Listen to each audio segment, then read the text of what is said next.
En Salud, Dinero y Amor te acompañamos, te orientamos, te decimos, te recomendamos. Por el Heraldo Radio.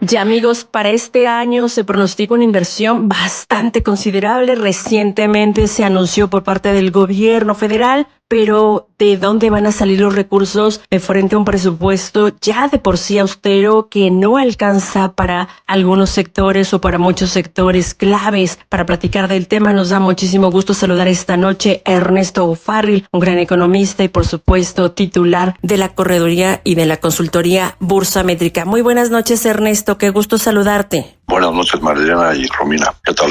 A tu público también. Buenas noches. Gracias, Ernesto. Oye, ¿cómo estás viendo esta situación? Grandes inversiones, pero la pregunta es, ¿de dónde van a salir? ¿Se puede? La clave para que el gobierno pueda mantener su modelo de gobierno es que la economía crezca. Y se dieron a conocer los datos de cuánto creció la economía mexicana el año pasado y creció 0.7%. El promedio de los últimos 7 años anda por ahí de 0.5%. Entonces el crecimiento es totalmente insuficiente para mantener el modelo de gobierno que se basa en los programas sociales, ¿no? Y que requiere de tener un equilibrio fiscal. Entonces se han hecho anuncios espectaculares.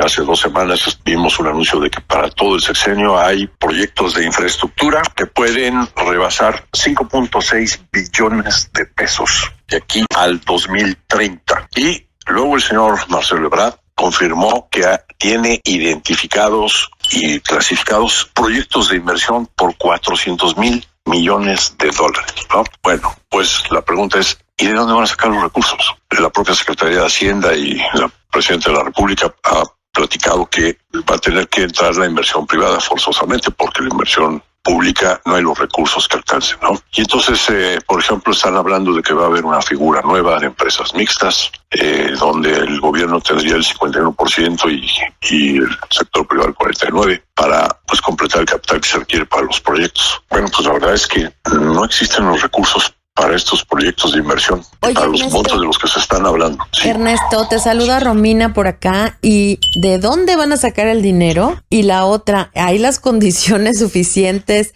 ahora con esta revisión del TEMEC para que las empresas estén dispuestas a invertir? ¿No se escucha como muy lejano todos estos proyectos súper ambiciosos? Así es, digamos como que se ven como que lejanos de la realidad, ¿no? Simplemente nos asomamos a ver uno de los indicadores, la formación bruta de capital, es decir, la inversión en México. Pues lleva meses y meses contrayéndose. El empleo formal, en el IMSS, ¿no? Los trabajadores en el IMSS, han estado bajando y bajando. Los últimos datos, más de 350,000 plazas fueron canceladas en diciembre, pero después en enero empieza a haber crecimiento positivo en el empleo y se recupera lo que se perdió en diciembre para marzo, ¿no? Pues no, en esta ocasión hubo 8,000 plazas menos en el IMSS en el mes de enero. O sea, no nada más no hubo poca creación de empleo, sino hubo contracción. Entonces, estamos viendo que no hay inversión y toda esa inversión se va a otros lados y no se está concretando en México, a pesar de que somos el socio comercial número 1 de Estados Unidos, por la sencilla razón de que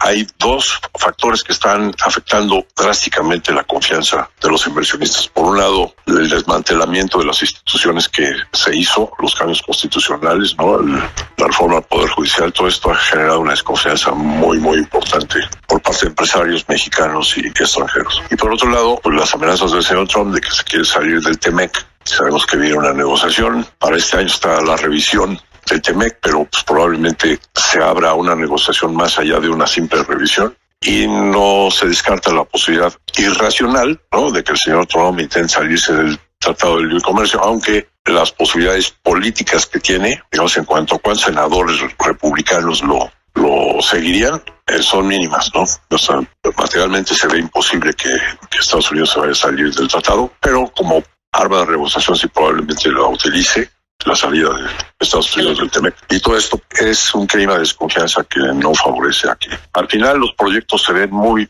lejanos, muy difícil de concretar. Ernesto, sin embargo, y es una realidad que a todos los mexicanos nos gustaría y la necesitamos, la inversión que genere empleo, que genere pues mayor economía en nuestro país. ¿Hay condiciones o qué reglas tendría que haber para que verdaderamente se detone? Porque hace un par de años hablamos mucho del nearshoring y simplemente pues no ha llegado como se esperaba, y ahora con esta propuesta y no se ve como muy cercana, por lo menos no como se plantea. Así es, pues lo primero que tendría que haber es Estado de Derecho, y cada vez estamos pues más lejos de tener un Estado de Derecho que realmente favorezca a la sociedad, ¿no? Y te lo digo por experiencia. Segundo, pues también no tenemos gente con educación preparada suficiente para recibir inversión, sobre todo de la nueva inversión, ¿no? Sobre la nueva economía. En tercer lugar, creo que tenemos un marco fiscal muy poco competitivo, que ha abusado mucho del sector empresarial. Los costos de la mano de obra son hoy en día pues enormes, y por eso estamos viendo que la economía se está yendo a la informalidad. Ya es prácticamente el 55% de la población económicamente activa que está en la informalidad por los altísimos costos laborales y fiscales que tampoco ayudan. Otro elemento, la seguridad. Si no hay seguridad, pues también es muy difícil que fluya la inversión. Estos, yo te diría, son los principales elementos que deberíamos de tener para poderle ofrecer a los inversionistas, tanto nacionales como extranjeros, un marco institucional de seguridad para poder invertir. Y que desafortunadamente, Ernesto, se ve lejos que se pueda aterrizar todo esto que dices pronto, pero me voy a salir un poquito de este tema, y es la inflación en Estados Unidos y en México.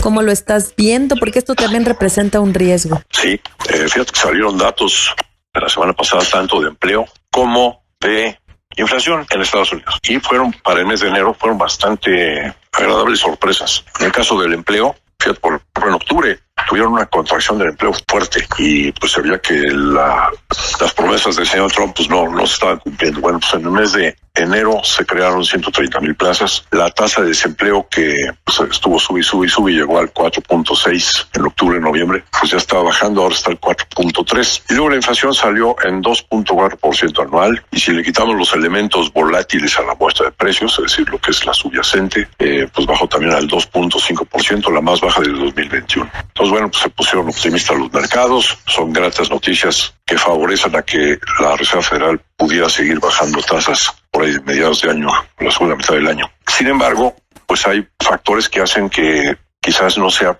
sostenible esta circunstancia en la que hay recuperación de empleo y inflación a la baja. Voy a mencionar algunos de estos factores que pueden ocasionar que la inflación se suba. Uno, el rezago arancelario. O sea, todavía no se ve en la inflación el efecto total de los aranceles.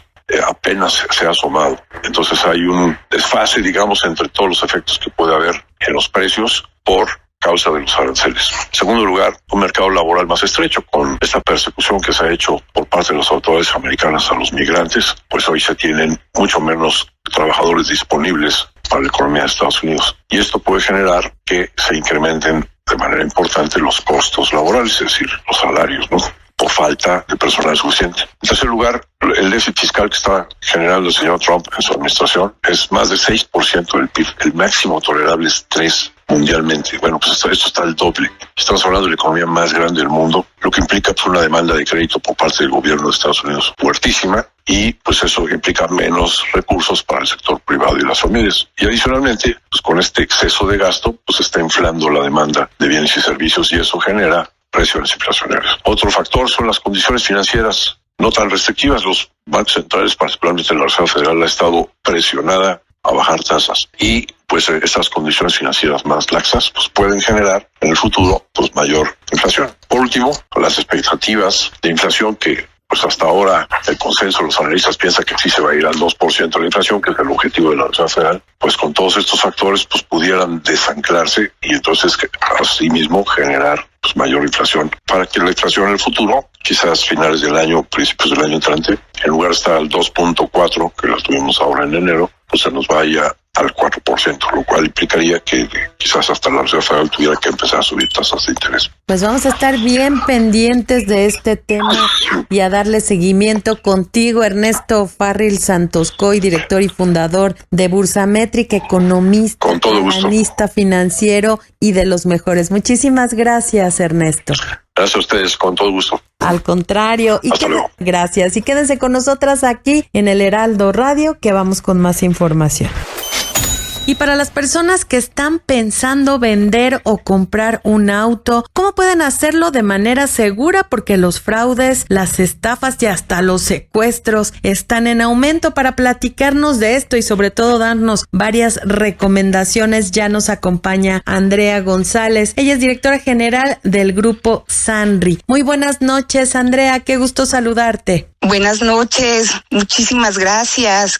Buenas noches a todos. Andrea, ¿y cómo podemos comprar un auto de manera segura? ¿Cuáles serían las principales recomendaciones? Bueno, la primera recomendación que yo les hago es no hacer caso a esas ofertas irrisorias que vemos por redes sociales, principalmente esas que se ven en Facebook o en Marketplace, esas que vemos a precios abajo de un 50%. O más, que las vemos publicadas y que te citan en gasolineras, en plazas comerciales o en bancos o en domicilios particulares. Algunos se atreven a mandar su INE y muchos son INEs falsos y te dan el nombre de mujeres, te dicen, oye, mira, este es mi domicilio, yo vivo en tal lugar o nos vemos en tal plaza, y te ofertan los autos más comerciales, que son, por ejemplo, marcas Toyota, los Jetas, que son muy, muy vendidos, o los Corolla. Y cuando tú acudes, te montan todo un asalto y te dicen, oye, ¿sabes qué? Nada más que yo no recibo, no tengo cuenta y quiero el dinero en efectivo. Entonces, cuando tú llegas, pues te asaltan. Esa sería la primera recomendación. Que no vayas a bancos, que no vayas a plazas comerciales y mucho menos a domicilios particulares. Otra, que no acudas tú a lotes o que no acudas a pseudoagencias y tampoco que lleves el dinero en efectivo. ¿Por qué?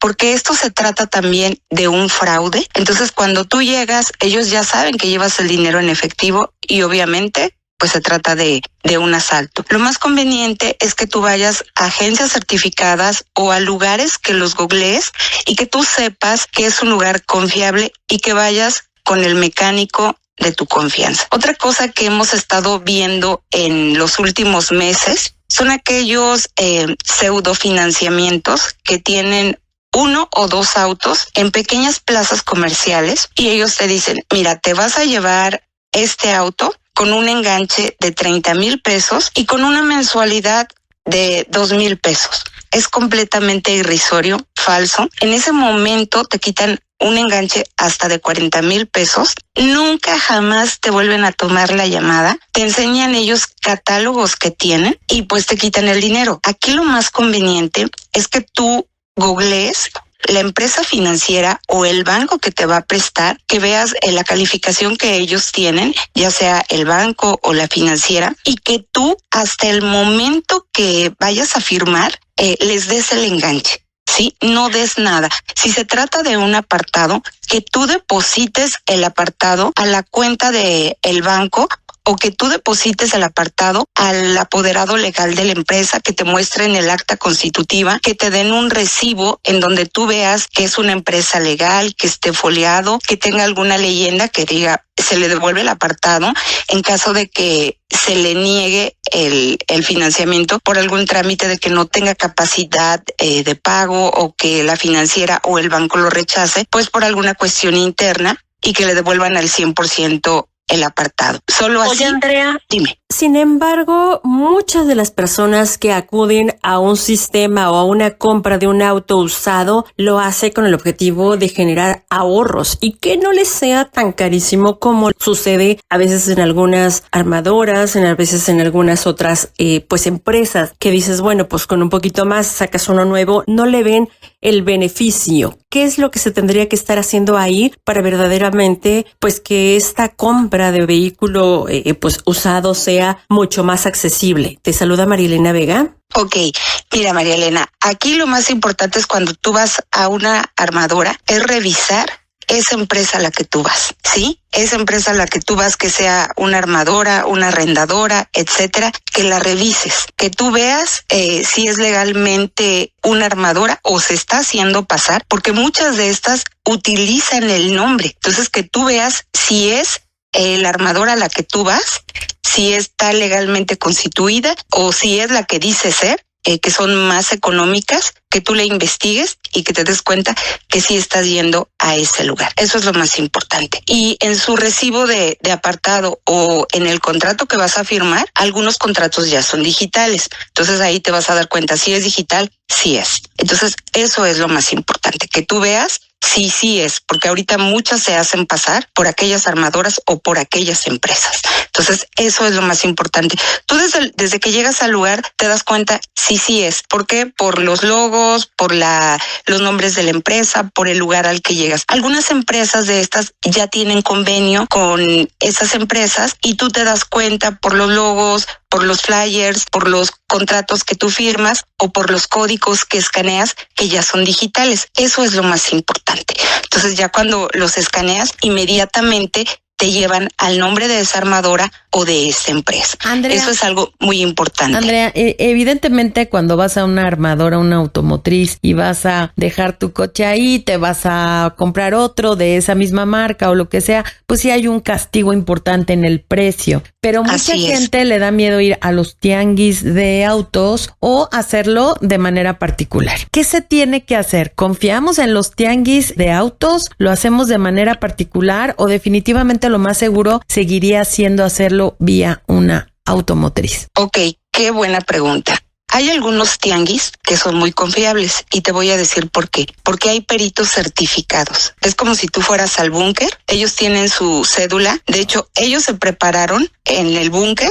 Ahí les dieron su cédula como peritos. Ellos llegan, revisan tu auto, que no tenga reporte de robo, lo revisan en 14 plataformas, en Rappi, en Ocra, en Repube. Ellos cuentan con la plataforma del TransUnion. ¿Qué es esta plataforma? Esta plataforma valida tu factura, que el auto se haya pagado, que no se encuentre en alguna plataforma como una de casa de empeño, que el auto se haya terminado de pagar y que no se deba. Eso nos da mucha certeza jurídica de que el auto sí esté pagado y que la factura no sea apócrifa, que no esté remarcado. Entonces, eso quiere decir que tu auto está bien y que el que te vas a llevar también esté bien, que no tenga multas, que no deba tenencias y lo más importante, que no tenga 2 placas. Esto nos pasa mucho. Por ejemplo, tu auto viene de Morelos, pero lo cambiaste de placas porque aquí en la Ciudad de México debía todas las tenencias. Entonces nos pasa mucho que aquí en México debe 30,000 pesos de tenencias. No diste de baja las placas y te lo llevaste a Morelos. Pero cuando lo vemos en las plataformas, pues debes muchísimas tenencias. Entonces eso nos da la certeza de que tu auto está bien. Hay muchos tianguis que cuentan con estos peritos y aquí los autos son mucho más baratos y no te castigan tanto el precio como si los llevas a las agencias. Hay una guía que se llama Autométrica y viene el precio de compra y el precio a la venta. ¿Qué quiere decir?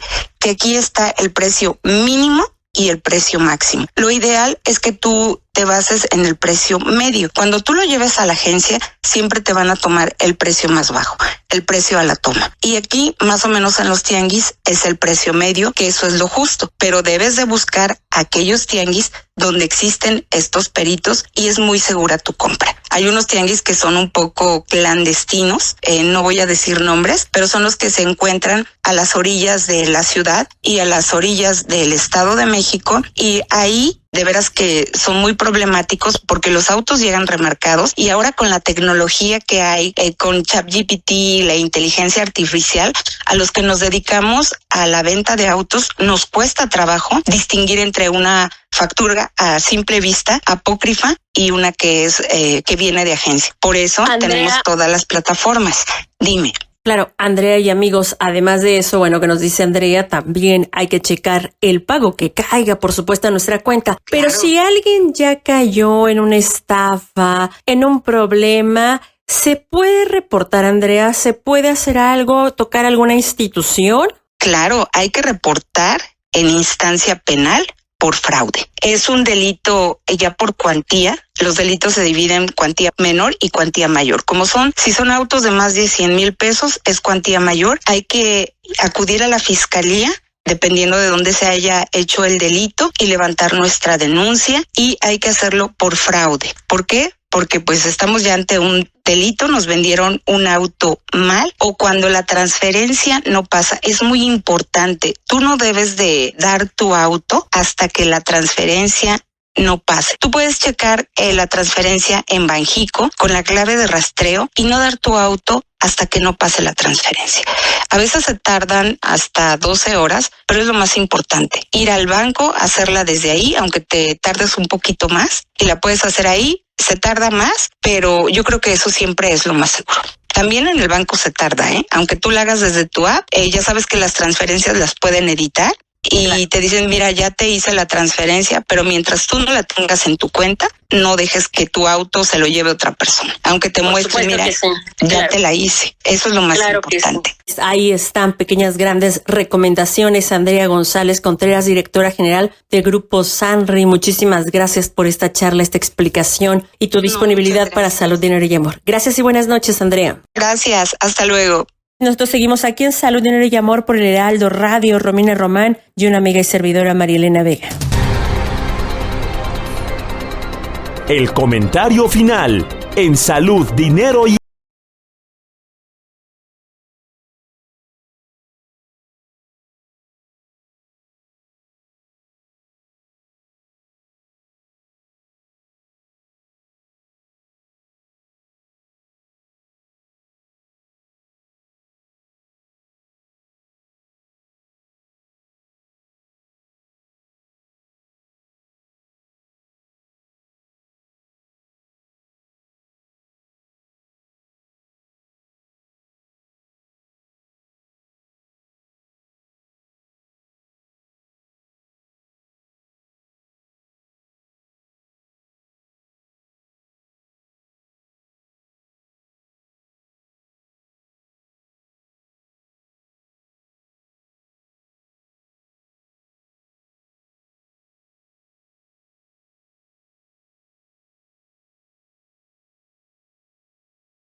y México para frenar esta delincuencia, esta situación de narcos que se dejó crecer muchísimo en territorio nacional. Ojalá que se frene, que tenga una contención y por supuesto que dé mayor estabilidad, no solamente a los mexicanos, sino las inversiones al desarrollo de este país. Que vaya, estamos de frente a una renegociación del TEMEC que a todos nos conviene, se mantenga, se firme por muchos años más, y también de frente a un mundial que podría ponerse en duda por lo pronto y principalmente los juegos que se tienen previstos en el estado de Guadalajara. Estaremos muy al pendientes de todo esto que influye por supuesto en nuestra economía, en nuestras finanzas y en nuestro bienestar. Por lo pronto cuídese muchísimo y ahora sí, a nombre de Romina Romani, una amiga y servidora Marielena.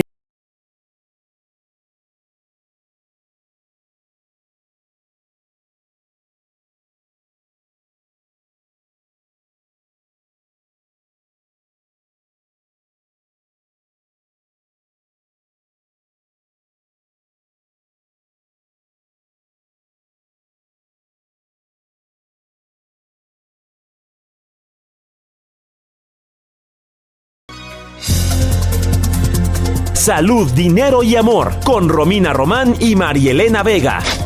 Sigue teniendo una excelente noche por el Heraldo Radio.